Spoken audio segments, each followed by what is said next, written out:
Okay, so I'm going to talk briefly about the political compass, okay? And you're probably familiar with it, but if you're not, I'm going to leave a link in the description to the political compass website, and that'll kind of give you a rundown as to what it's all about. But in short, the political compass is a grid, okay? It's got an x-axis and a y-axis.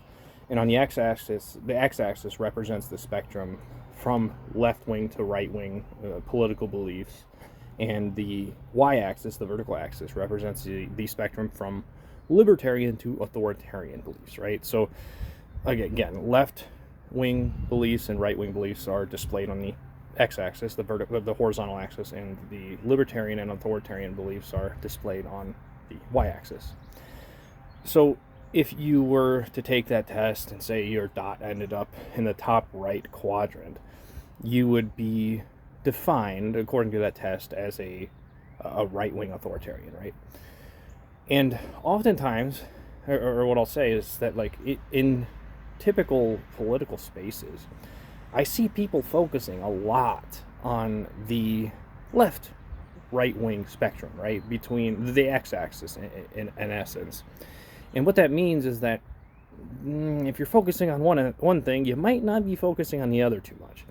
And I think the point I'm trying to make in this video is that we are focusing too much on the left-right wing axis, and we're not focusing enough on the libertarian to authoritarian axis.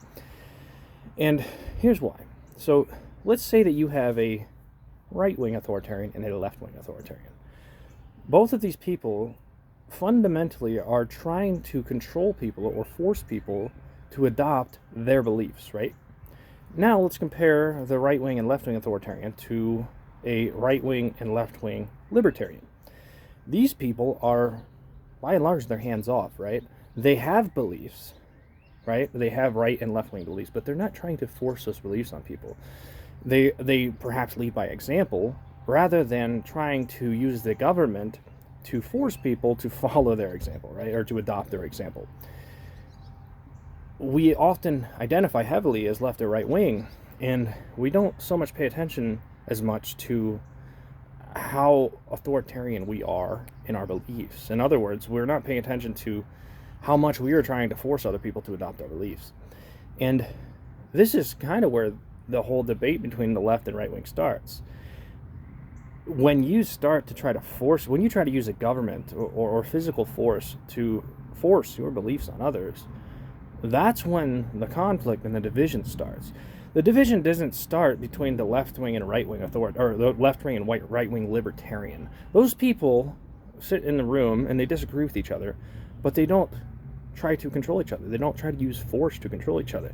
And by and large, they remain cordial and they remain friendly with each other because of that libertarian energy. But when you go as far to try to control people, to force people to do things based on your beliefs because you think you're right, that's when the tension arises, right? That's when the human psyche says, I'm in danger, right? Someone is trying to control me. I'm going to now get fearful and I'm going to react and try to defend myself. And that's when the defense mechanisms start. So the point here is that I beg you to focus more on that y-axis, that vertical axis. Pay attention to the ways that you force other people to do things with a government, for example, by voting in a democracy. And you might begin to see how your attempt to use force to impose your beliefs on other people is the very thing that fuels them to do the same, right? In other words, we really need to kind of forget the left-right spectrum entirely and just focus on the libertarian authoritarian aspects. And from there, when you build unity out of the love for libertarianism or the love for personal freedom, rather than out of your love for controlling people or forcing or imposing your beliefs on others, then you'll actually find you get love rather than a division and the divide and conquer strategies that arise from that division. So again, all I'm trying to do here is get you to focus or even get you to pay attention to the authoritarian policies that you support and pay attention to how those authoritarian policies instill fear in your opposition. I say this in a lot of videos, but the left wing, you know, they supported vaccine mandates, more or less, or they supported lockdowns, they supported mask mandates. This is an authoritarian action, and whether you think it's for the greater good or not, or whether it is objectively for the greater good or not, what you may miss is the backlash from the right wing who says, I don't want to have to wear a mask in public. I don't want to have a vaccine passport to travel or whatever. And on the flip side, the right wing has their authoritarian policies too, right? You have abortion bans, you have book bans, right? The point is that these authoritarian policies are coming from both sides. And the government, as of 2026, in the United States, is being used to prop up authoritarian policies from the left and right, rather than to protect individual freedom, which is what the United States government was created to do in the first place, right?